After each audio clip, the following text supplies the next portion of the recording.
आदर, अभिनंदन, आभार। क्या आप जानते हैं कि प्रधानमंत्री नरेंद्र मोदी के कार्यकाल में हमें कितने गोल्ड मिले हैं? 0। जी हाँ, पेरिस ओलंपिक्स में भारत का कुछ खास अच्छा प्रदर्शन नहीं रहा है। नीरज चोपड़ा को सेकंड पोजीशन मिली है, जिसके तहत उनको सिल्वर मेडल मिला है, और विनीत फोगाट को तो डिस्क्वालीफाई कर दिया गया है। स्टैटिस्टिक्स आपके सामने है कि अमेरिका को 30 गोल्ड मिले हैं, और चीन को 29, फ्रांस को 14, और ब्रिटेन को 13, और ऑस्ट्रेलिया को 18। भारत को 0 मिले हैं। यहां तक कि पाकिस्तान के नाम में भी 1 गोल्ड है, जो कि अरशद नदीम के नाम है। जानते हैं क्यों?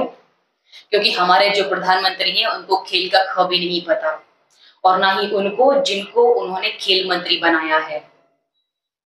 और सबसे बड़ी बात, मनसुख मांडविया जी जो खेल मंत्री हैं, उन्होंने गिनवाया कि विनेश फोगाट पे हमने कितना पैसा खर्च किया है। कितनी शर्मनाक बात है ये। मैं बताना चाहती हूँ मनसुख मांडविया जी, ये पैसा आपकी जेब से नहीं आता, ये हमारा ही पैसा है जो हम उन पे खर्च कर रहे हैं। सुनिए उनकी बेशर्मी उन्हीं की शब्दावली में। भारत सरकार ने विनेश फोगाट की उनकी आवश्यकता के अनुसार हर संभव सहायता प्रदान की है। उनके लिए पर्सनल स्टाफ भी नियुक्त किए गए हैं जो अपने क्षेत्र के विशेषज्ञ हैं। उनके साथ हंगरी के विख्यात कोच ओलेर अकोस और फिजियो अश्विनी पाटिल हमेशा रहते हैं। इनको ओलंपिक के लिए इनके अतिरिक्त व्यक्तिगत सहायक स्टाफ जैसे विभिन्न sparring partners, strength of conditioning विशेषज्ञ के लिए वित्तीय सहायता प्रदान की गई, जिसका विवरण इस प्रकार है। ओलेर अकोच कोच के रूप में उसके साथ थे, वैन पैट्रिक लॉम्बार्ड स्ट्रेंथ और कंडीशनिंग विशेषज्ञ, अश्विनी जीवन पाटिल फिजियोथेरापिस्ट, मयंक सिंह गरिया स्ट्रेंथ और कंडीशनिंग विशेषज्ञ, शुभम और अरविंद स्पारिंग पार्टनर।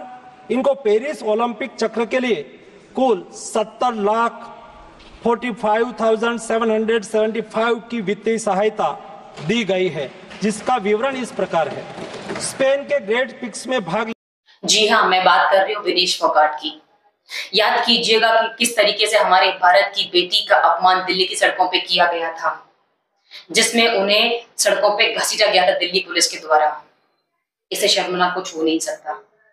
और आज मनसुख मांडविया जी उनके खर्च गिनवा रहे हैं संसद में, वो भी।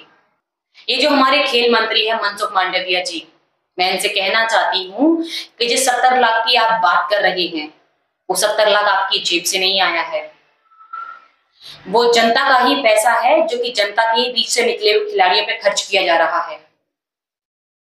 ऐसा ही होता है जब पशु चिकित्सालय की पढ़ाई किए हुए इंसान को खेल मंत्री बना दिया जाता है। राज्यसभा के सभापति को 36 तोपों की सलामी दी जाए, क्योंकि उन्होंने सारी मर्यादाओं को लांघ दिया है।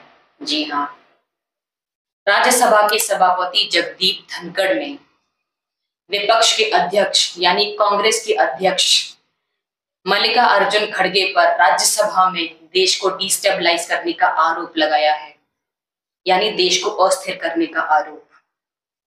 आप एक बार को ये कह देते कि संसद में आप अराजकता मचा रहे हैं, लेकिन देश को डिस्टेबलाइज करने की बात कर रहे हैं आप। इससे ये महसूस होता है कि कहीं ना कहीं आप भी उस भाषा का प्रयोग कर रहे हो जो भाजपा के नेता करते हैं, anti national. I know you want to destabilize the entire nation. Yes, you are out to create chaos in the house. Nothing else is going on record. I shall not be party to this house being converted, Mr. Khadge, as epicenter of disturbance. You are determined to have your way at the cost of Constitution. You are doing it. It is lack of decorum, disrespect to democracy, disrespect to Constitution. You are walking. और कांग्रेस ने इस पर कड़ा रुख अपनाया है। वो कह रहे हैं, बार बार ये कहा जाता है घनश्याम तिवारी जी ने खुले सदन में एलओपी का अपमान किया। और आज कहा गया कि घनश्याम तिवारी आए, चेयर के साथ मिले, बंद कमरे में उन्होंने मल्लिकार्जुन खड़गे जी की खूब प्रशंसा की। तो जो घनश्याम तिवारी जी ने प्राइवेटली कहा, हमारी मांग थी कि संसद में खड़े होकर कहे। इतने धैर्य के साथ उन्होंने खड़गे जी का अपमान किया, उसी धैर्य के साथ वो कहें कि जो मैंने कहा वो गलत था। मैं उनका आदर करता हूं, उनका बड़ा सम्मान करता हूं और मेरी गलती से मैंने कुछ कह दिया। आज चेयरमैन साहब ने कहा उन्होंने संस्कृत शब्द का इस्तेमाल किया, तो मैंने चेयरमैन साहब से पूछा तो क्या मैं संस्कृत में आपको बोलूं? मैं संस्कृत जानता हूं, मैं संस्कृत भाषी हूं। तो बार बार मुझे टोकते रहते हैं, पर मुझे टोकने से मुझे कोई आपत्ति नहीं है। एलओपी को मौका नहीं देते हैं, एलओपी का अपमान हुआ है, एक संवैधानिक पद का गरिमा को नीचे गिराया गया है, इसके खिलाफ हम हैं। तो सुना आपने क्या कहा कि नेता विपक्ष का अपमान पूरी तरह असंवैधानिक है। और यही नहीं, समाजवादी पार्टी की सांसद जया बच्चन ने भी उन पर अमर्यादित बर्ताव का आरोप लगाया है। जगदीप धनखड़ जी बार बार जया बच्चन को ये कहकर चढ़ाते हैं कि जया अमिताभ बच्चन, और ये वो बार बार करते हैं, जबकि जया बच्चन की खुद की एक पहचान है। सुनिए उन दोनों की बातचीत जो राज्यसभा में हुई। Honorable members, Jaya Amitabh Bachchan is the last speaker on this point. Please, ma'am. Sir, मैं जया अमिताभ बच्चन ये बोलना चाहती हूँ, मैं कलाकार हूँ, बॉडी लैंग्वेज समझती हूँ, एक्सप्रेशन समझती हूँ। और सर, मुझे माफ़ करिएगा मगर आपका टोन जो है is not acceptable. We are colleagues, sir. You may be sitting on the chair. Jaya ji. And I remember when I went to school. Jaya ji, take your seat. अब स्वाभाविक सी बात है, जया बच्चन अमिताभ बच्चन तो है नहीं कि वो हर मुद्दे पे चुप हो जाते हैं। ये फायर ब्रांड नेता है।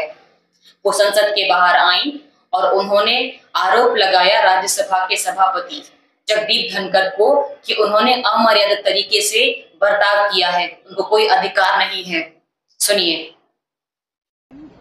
जो कहा जाता है चेयर से, ठीक है, वो चेयर पे बैठे हैं, अलाउड है। अगर वो चेयर से बाहर हैं तो वो भी आम एमपी की तरह हैं, वो हमारे अन्नदाता तो है नहीं। I objected to the tone used by the chair. We are not school children. We are all, and some of us are senior citizens. I was upset with the tone, and especially when LOP stood up to speak, he had switched off the mic. How can you do this? ये तो परंपरा के खिलाफ है. You have to allow the leader. Who is going to protect us? The leader of opposition. We are all together in opposition. If you are not going to allow him to speak, if he is not going to be heard in the House, then what are we doing? And on top of that, I mean, every time using words which are unparliamentary, which I don't want to say in front of all of you. You are a nuisance, बुद्धिहीन, ये सब शब्द जो है treasury bench वाले भी बोलते हैं। हाँ, he said you may be celebrity, I don't care. I'm not asking him to care. I'm saying I am a member of parliament. This is my fifth term. I know what I'm saying. Nobody has ever spoken the way it's being done nowadays in parliament. What is the problem? And so disrespectful to women. Yes. You're talking about promoting women. आगे आप लोग क्या करेंगे? आगे आप लोग क्या करेंगे और क्या मांग करेंगे? सुनिए मैम, और आगे क्या करेंगे? What is the way forward? सुनिए, I need an apology. बस. From the chair. I need an apology for saying I don't care. He has to care. He's on the chair. He has to care. और तब तक क्या रणनीति होगी ma'am? तब तक क्या करेंगे? आगे आप अरे हमारे एलओपी जो हमको कहेंगे हम वही करेंगे. We are all together. हम इंडिपेंडेंट डिसीजन नहीं लेंगे. विपक्ष ये बार बार इल्जाम लगा रहा है कि चाहे वो राज्यसभा के सभापति जगदीप धनखड़ हो या लोकसभा के अध्यक्ष ओम बिरला, इन पर पक्षपात करने का आरोप लगातार और बार बार लगाया जाता है और ये सबको दिखता है। इस चीज की चर्चा मैंने अपने प्रोग्राम में पहले भी की है और सवाल मैं आज भी उठा रही हूं और बार बार उठाती रहूंगी।